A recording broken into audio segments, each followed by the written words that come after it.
Hey, what's going on, guys? OJ back here with another video. Today we are here to talk about every single fight to make following UFC Seattle, Israel Adesanya versus Joe Pyfer. I'm going to be talking about most of the fighters that I care about that fall on this card. Some losers will also be mentioned, but these are the important fights to make that I believe should be happening following this event. So without wasting any more time, let's jump right into the video. I picked Joe Pyfer to beat Israel Adesanya, but to see it happen and to now call Joe Pyfer a top 5 contender in the middleweight division, it just seems so weird to me because I feel like Joe Pyfer, it wasn't that long ago when he lost to Jack Hermanson of all people, and yes, you could say that, oh, Joe Pyfer's a lot more improved than when he fought Jack Hermanson. At the same time, though, he did lose to Jack Hermanson, and now he's in the top 5 of this division. It's kind of a weird thing to see. But regardless, though, I do believe that Joe Pyfer is going to get a title elimination bout. And I believe he's going to get that title elimination bout against Caio Borralho. Both of these guys fought within relatively similar schedules. You know, Borralho came off that win against Rainer de Ritter back in UFC 326. And I think this is going to be a good fight to put on a random pay-per-view sometime later this year. Again, both of these guys, they're in the top 5. One more win puts them in title conversations. But I do believe that Joe Pyfer, he's going to need a little bit more. I wouldn't be surprised, though, if the UFC decides to just bump him up for a title shot if he beats Caio Borralho, because they're clearly not fans of Nurmagomedov. But either way, though, Joe Pyfer did earn himself a potential title elimination bout, and I believe that title elimination bout is going to come against Caio Borralho, who is in the top 5, but is also very approachable in my opinion, because Caio Borralho, he did lose to Nurmagomedov, and he doesn't seem to have the craziest knockout potential, and I do believe that Joe Pyfer has the ability to negate some of his grappling. But either way, though, this would be an interesting fight. And I'm going to say that this fight's going to happen sometime, I'm going to say September or October of 2026. Yeah, I believe around that time this fight's going to take place. And if Joe Pyfer wins, do not be shocked if he gets the next title shot against the winner of Khamzat Chimaev and Sean Strickland. My fellow Americans, I just watched our greatest ally in Israel get brutally slimed out by Joe Pyfer in the second round. And I believe I can do the same, because I am President Obama. And all jokes aside, though, I do believe that Gregory Rodriguez is going to fight Israel Adesanya. Because here's the thing about Israel Adesanya. You could give him bum match-offs and send him on a high note, but we all know that the UFC isn't going to do that unless your name is Michael Chiesa.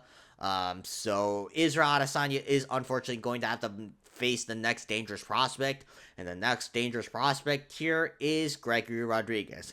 Gregory Rodriguez is coming off a brutal KO over Bruno Ferreira, and he's on like a 3-fight win streak. I do believe that Gregory Rodriguez will be getting this next opportunity, and he's going to brutally sleep out Israel Adesanya, because at this point, can you trust Israel Adesanya to win a fight? Probably not. So I do think that the UFC are going to use whatever name value Israel Adesanya has left, and they're just going to keep using that name by feeding Israel Adesanya to the upcoming dangerous prospects.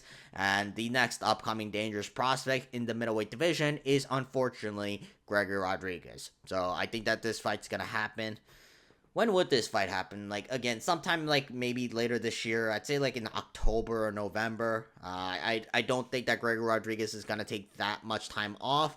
But if it's for like a opponent like Israel Adesanya, I do think that Gregory Rodriguez will gladly take the risk. So yeah, I'm going to say that Gregory Rodriguez versus Israel Adesanya is going to happen sometime in late October or early November. And unfortunately for Israel Adesanya fans, the pain will never end, because Gregory Rodriguez will sleep Israel Adesanya out cold. Now, I did not think that Alexa Grasso, of all people, was going to get the most brutal knockout of 2026 so far. But Alexa Grasso slapped out Macy Barber in brutal fashion, and she's back in the title mix. And while I do think that she's going to need at least one more win, I wouldn't be shocked if the UFC decides to give her a title shot after one more win, and I believe that one more win is going to come against Manon Fiorot. Manon Fiorot's also coming off a round 1 TKO. She beat Jasmine Jasudavicius in Canada with relative ease. But at the same time, though, she just fought Shevchenko not that long ago, so I don't think the UFC is interested in an immediate rematch. So I'm going to say that Alexa Grasso versus Manon Fiorot's going to take place, and the winner of this fight, if there's a highlight reel KO, is going to get the next title shot. Listen, you could also match her up with Erin Blanchfield, but I also believe that the UFC is not going to give Alexa Grasso a heavy wrestler like Erin Blanchfield. We've seen Alexa Grasso get smudged against the canvas for like 5 rounds straight. So I'm going to have to say that Alexa Grasso, she's going to get a fun striking matchup, and that fun striking matchup is going to come against Manon Fiorot, who can be a good wrestler, but she doesn't really use it. But either way, though, I'm going to say that Alexa Grasso versus Manon Fiorot is going to be for the next title elimination bout for the women's flyweight division. And then the winner of this can go rematch Shevchenko and get smudged against the fence for nearly 3 to 5 rounds. Now, I understand that Lerryan Douglas knocked out Julian Erosa in the first round, and you could honestly give him a ranked opponent off that. But at the same time, though, it is also Julian Erosa. So I don't know how much weight I can put onto that. Like, is it enough for a ranked opponent? That's my ultimate question. I'm not exactly sure. So I want to give Lerryan Douglas one more test, especially because this was his debut fight. So we're not exactly sure just how good Lerryan Douglas is. But if he can beat this guy, then we know that this guy's star material, and he's going to fight Dan Ige. Right now, I understand that Dan Ige is coming off a TKO loss to Melquiz Alcosta, but I also do believe that Dan Ige will be looking for a fight in the near future within this year, because that's what Dan Ige does. And I think if he fights Lerryan Douglas, this is going to be an absolute banger. If Lerryan Douglas can destroy Dan Ige, I think that'll prove that he's ranked material. I just don't want to see Lerryan Douglas immediately get fraud checked in the rankings. Like, that's my big worry, because I do believe he's a star. But I also believe that you need to slow roll him a little bit. Like, give him like 1 or 2 more wins before he gets right into the rankings. But I do believe that he deserves a big name off a statement-making performance like that. So let's have him fight Dan Ige. If he can knock out Dan Ige, then I say let's give him a ranked opponent somewhere within the top 10. But either way, though, Lerryan Douglas versus Dan Ige, I believe, is going to be the next fight to make, moving on in the featherweight division. Okay, now we got Youseri Belgaroui. He's coming off a statement-making win against Mansour Abdul Malik. You honestly could rush him up into the top 10, but I want to guarantee a win for Youseri Belgaroui in the rankings so we can easily insert him in the top 15. And I believe that easy win is going to come against Roman Dolidze. Alright, Roman Dolidze is awful. He's coming off a loss to Christian Leroy Duncan. I believe that Youseri Belgaroui might be the first guy to possibly knock out Roman Dolidze. Alright, because Belgaroui, he's not a guy that like relies on one-punch knockout power, but it's the way that he picks his shots and the perfect accuracy and technique to follow up with that. And I believe that Youseri Belgaroui, over the course of a 3-round fight, will whoop up Roman Dolidze really, really badly. Alright, we saw Christian Leroy Duncan whoop up Roman Dolidze in the London card. I think Youseri Belgaroui is going to do him 10 times worse. So I want to see Youseri Belgaroui versus Roman Dolidze. I want to test whether or not Roman Dolidze's got an iron chin, or if Roman Dolidze at this point is completely washed. But I do want to see a free win for Youseri Belgaroui nonetheless. So hopefully we have Youseri Belgaroui fight Roman Dolidze, and I believe this is how we're going to get Youseri Belgaroui into the top 15 with as little resistance as possible. You know, honestly, you can match anybody up with Terrance McKinney. It's going to be a banger of a fight. But the specific banger I have in mind is against Chris Padilla. Chris Padilla is a hardcore sleeper. He's got 4 wins in the UFC, 3 of them by brutal finish. And I believe that this is going to be an automatic banger, and the winner of this fight should be looking for a ranked opponent. Because, again, both of these guys are very good at finishing their opponents off. Chris Padilla, I think, is more methodical with the way he does it. But either way, though, I would love to see this fight. This is going to be a round 1 banger.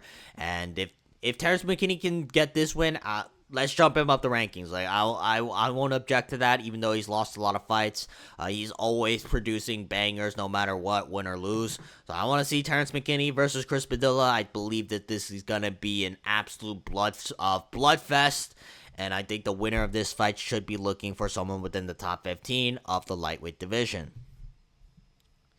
Honestly, you can match Terrance McKinney up with anybody in the lightweight division, but the person I have in mind is Chris Padilla. Chris Padilla is a relatively unknown name, but he's on a 4-fight win streak, 3 of them by brutal finish, and I believe the winner of this fight should be looking for a ranked opponent in the next fight. Chris Padilla, yes, he's brutally finished 3 of his 4 opponents, but at the same time, I also don't believe that they're nearly as good as Terrance McKinney. But that being said, though, Terrance McKinney, he's also the type of guy to just randomly lose a fight here and there. So I believe that the winner of this fight can be looking for a ranked opponent in the lightweight division. This is a guaranteed banger no matter what, though, because both of these guys are known for getting highlight reel knockouts. So I want to see Chris Padilla versus Terrance McKinney, and then the winner of this fight can go fight someone within the top 15 of the lightweight division. Ludovit Klein, if you can hear us. Ludovit Klein, if you can hear us, please, Ludovit Klein, slime out Tofiq Musayev in your next fight. Now, I understand that Tofiq Musayev, he's a fun fighter. He beat Ignacio Bahamondes technically, but he had to cheat in order to win that. And honestly, fuck this guy. I want to see him get slimed up. Now, Ludovit Klein, is he the knockout artist that I hope for a consistent finish? Not really, but I do believe that Ludovit Klein is the guy to test Tofiq Musayev to see whether or not he's ranked caliber in the lightweight division. Because Ludovit Klein, he lost to Gamrot, but outside of that, though, Ludovit Klein has been looking like a world beater over the last couple of years. And I do believe that Ludovit Klein has what it takes to beat Tofiq Musayev. So I'm going to be rooting for Ludovit Klein in this fight. It's also convenient that both of these guys, I think their schedules will line up. Ludovit Klein, he's coming off a win against Mateusz Rebecki in October, but because he broke his foot in that fight, I think he's had ample time off. And Tofiq Musayev, he's got a hard-fought decision. Obviously, he's going to need a couple of months. I think by the end of this year, this is a fight to make, and the winner of this fight can get back on track to looking for a ranked opponent in their next fight. But either way, though, I want to see Ludovit Klein fight someone like Tofiq Musayev, and I want to see Tofiq Musayev lose very badly. So let's have Tofiq Musayev versus Ludovit Klein, and the winner of this fight can again look for someone within the top 15 of the lightweight division. Listen, I'm kind of gutted for Ignacio Bahamondes. I thought he had the win in the bag, but unfortunately he decided to pull a guillotine at the end of the second round and got his ass beaten brutally because of that. That being said, though, he's going to have to fight a step down in competition, and that step down in competition I have in mind is Bobby Green, veteran of the game, someone who's coming off a sneaky 2-fight win streak, which I didn't think he was going to win either one of those 2 fights. But either way, though, Bobby Green versus Ignacio Bahamondes should be a fun fight, considering the fact that Ignacio Bahamondes is kind of clear now that he's not going to be very good against anybody who loves to shoot double legs. And Bobby Green, he doesn't really like to do that. He just likes to strike on the feet with you. And I think that's going to be a very fun fight for the casual fans. Let's just try to build up Ignacio Bahamondes back up, all right? Because I still believe that he has potential to become a ranked opponent. He's pretty young. He's 26 years old at this point, maybe 27. He's coming off a win. He came off a win against Manuel Torres not that long ago. So there is potential in Ignacio Bahamondes still. But right now, I believe that we have to build him up and give him the right matchups. And the right matchup I have in mind for this guy is Bobby Green. Bobby Green, he didn't fight that long ago either, so I think their schedules will line up. So hopefully I want to see Ignacio Bahamondes heal up and then fight someone like Bobby Green later this year. Again, I really do believe in Ignacio Bahamondes, but it just sucks. It just sucks how the fight played out. But either way, though, Ignacio Bahamondes versus Bobby Green, I believe should be the next fight to make, considering their style, as well as where they're at in the lightweight division right now. Moving on, we got Lance Gibbson Jr., who's coming off a round 1 TKO over Alright, moving on, though, we got Lance Gibbson Jr., who just got a round 1 TKO over Chase Hooper. Congratulations to Lance Gibson Jr. I didn't think that he was going to beat Chase Hooper, he proved a lot of us wrong. Let's give him Elvis Brenner. Elvis Brenner, he's a tough son of a bitch who is known for putting on fun scraps.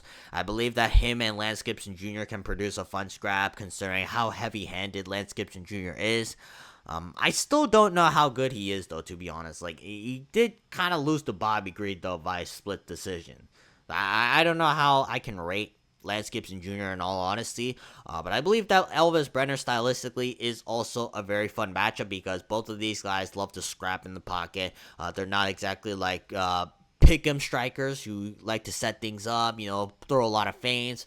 They're not exactly elite level wrestlers either, to say the least. So I want to see Lance Gibbson Jr. get a fun matchup against someone like Elvis Brenner, someone who's very durable and someone who loves to get in the fire.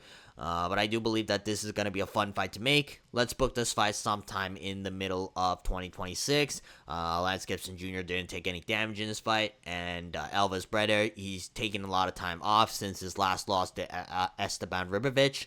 So I believe that their schedules will line up sometime for June of 2026. So I want to see Lance Gibbson Jr. fight Elvis Brenner in...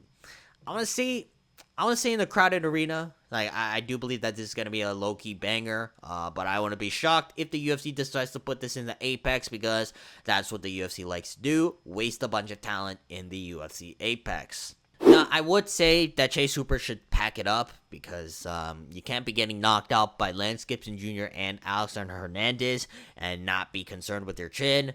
That being said, though, he did win a lot of fights in the UFC at one point. I guess we can give him one more chance, and that one more chance should be against Mateusz Camilo. Mateusz Camilo, he lost to Gabe Green in his debut, but he did come off a win against Vyacheslav Borshev, who got come from the UFC recently.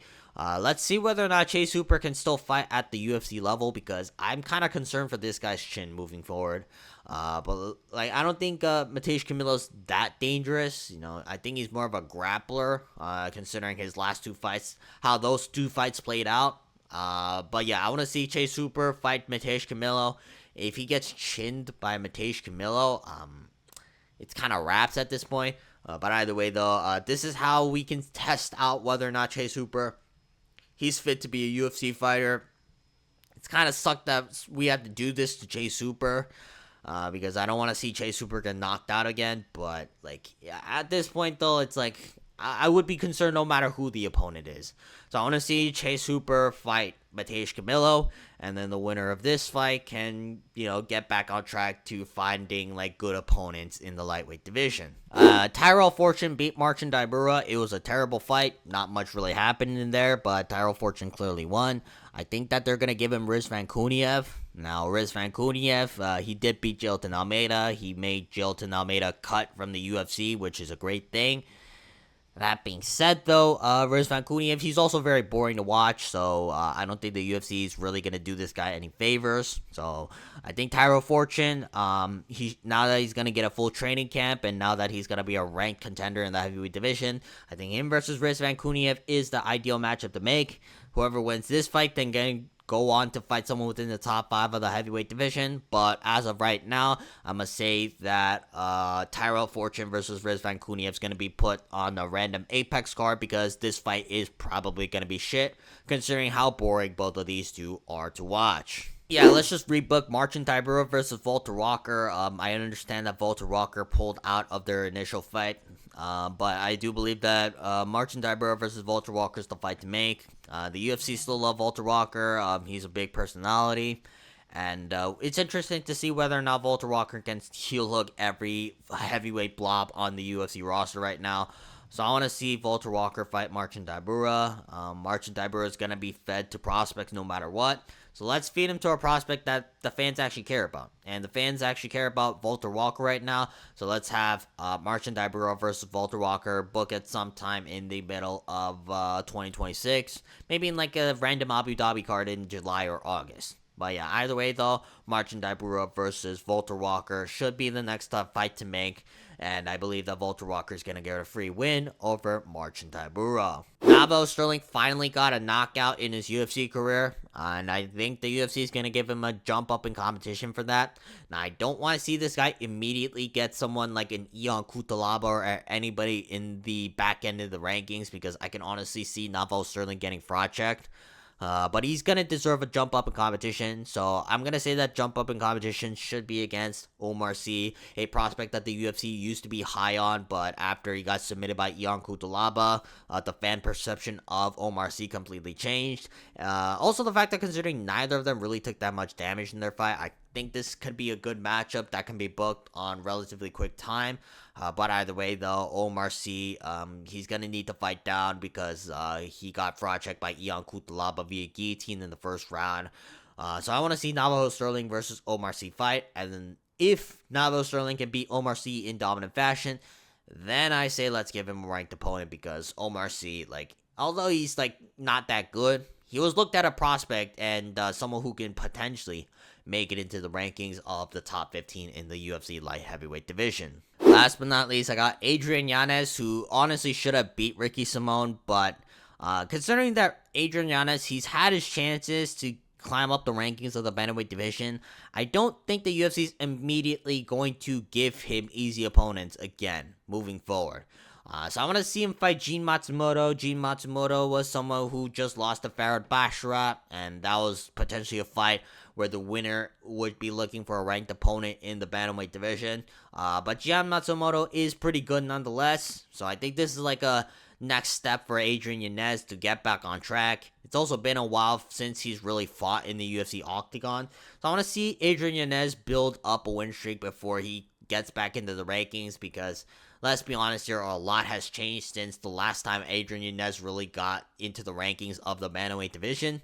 So I want to see Adrian Yanez fight Gian Matsumoto, and if Adrian Yanez can impressively put away Gian Matsumoto, then we can say that Adrian Yanez should be getting a ranked opponent in his next fight. Alright, that's gonna be it for this video. If you guys want to see more videos like this, please make sure to like and subscribe so we can monetize this channel. But other than that, though, if you guys want to see any other hypothetical matchups, leave that all down in the comments, as well as any other video ideas you have for me. I will try to make it as soon as possible. But outside of that, though, like and subscribe, and I will see you guys next time. Peace.